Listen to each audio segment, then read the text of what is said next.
Hello guys, good afternoon ulit. Nandito na naman po ako, si Idolem Konyaya. Kwentuhan po muna tayo habang ako'y nag-uurong.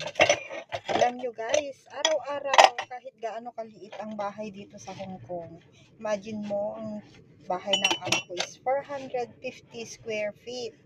Pero simula ng 6 o'clock in the morning, umpisa na yan ng work ko. Hanggang ngayon, titigil lang saglit pagkakain, mag-lunch, konting pahinga, mamaya diretso na naman yan. Natatapos kami guys around, ang pinaka late sa akin is around 10 o'clock or 10:30 minsan. Tiyagaan lang para sa kinabukasan ng pamilya at para sa pagtanda, mag-ipon-ipon ng konti.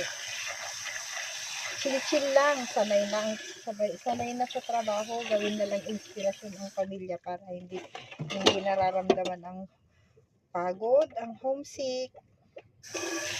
Ganun ang buhay namin dito guys.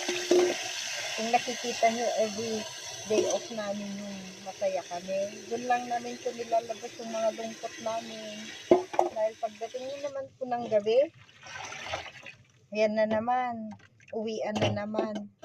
After ng day off, uwian na naman.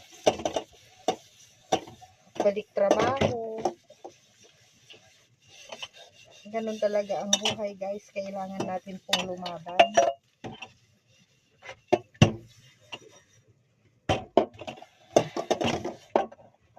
Saglit lang ang, kung tutuusin, konti lang ang dapat ang trabaho, pero need mong utay-utayin ang trabaho kasi minsan, lalo pag stay in ang amo, kailangan kilos ng kilos dahil may nagmamatsyag.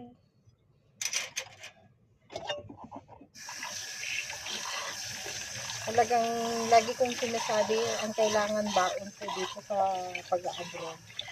Tiyaga, pasensya, tatag, tibay ng dibdib.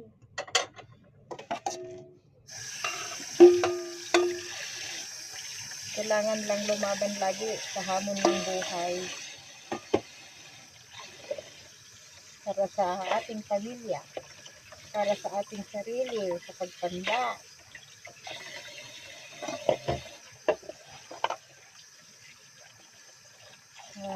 Okay guys, thank you. Please subscribe po yung channel ko, Idolem Konyaya. Salamat po.